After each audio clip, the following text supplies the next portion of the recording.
it's time to also talk about safety in terms of hand safety, eye and face safety. And this is very critical whenever you're in the lab.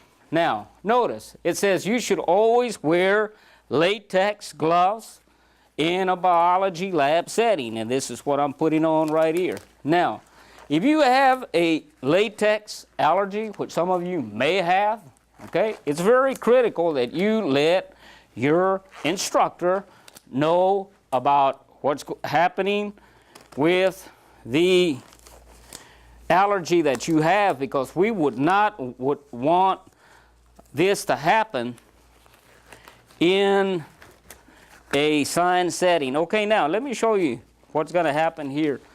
If you have an allergy, you're going to have gloves like this that, let me just go ahead and take this off and open this up.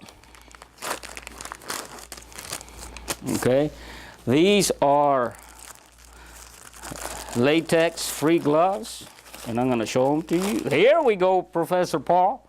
Okay, if you can't handle this kind of glove, okay, it's got latex, you go to your instructor and they're going to give you a latex-free glove like this.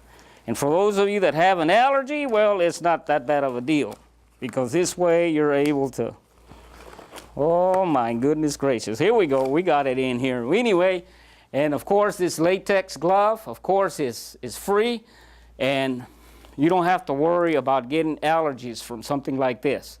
Okay? Very, very good. Okay? Also, whenever you're heating, let's say, a test tube, let's say you got your Bunsen burner here and you're doing a chemistry lab, and here you are, you're burning it, do never, ever, ever point the test tube towards you or towards others that are here with you. Always point it away from everyone, because there might be vapors that might collect, or for that matter, it's liable to explode what's in there. And if it explodes, guess what? It's going to get on you. Hey, Professor Paul, you got to make sure you got your goggles on all the time, because if you don't, then there's an explosion. That thing's going to smear on your face, and you're going to have some real serious problems.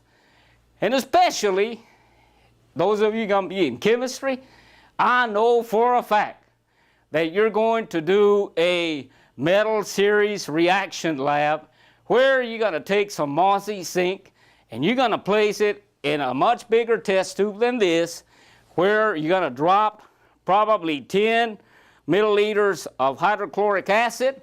And guess what?